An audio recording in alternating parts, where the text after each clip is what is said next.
y'all can play this at home, you know, the kids can't hear it. I want to tell you about Mrs. Pitts and her pet snake, Petey. I don't know whether you knew about that or not, but Mrs. Pitts had a pet snake, and his name was Petey. Now, snakes are like little kids, of course. They are mischievous, and they have a means of communication. They don't talk, of course, but they hiss. And that's their way of getting their message across. And they also live in a pit. And they sometime have been known to hiss in their pit.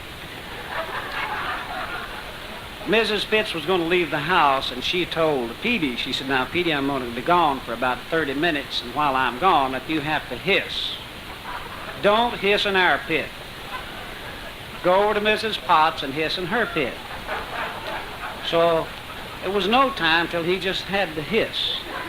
So he went over to Mrs. Potts, and he just went ahead and hissed in her pit. But she came to the door, and she said, Petey, what are you doing? He said, I'm hissing in your pit.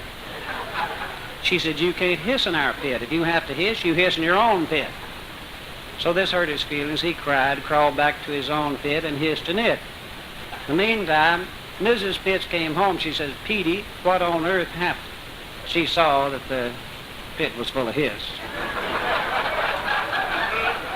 So he told her the story. He said, well, I had to hiss, so I went over to Mrs. Potts, and I was hissing in her pit. She came to the door and said, you can't hiss in our pit. If you have to hiss, you hiss in your own pit.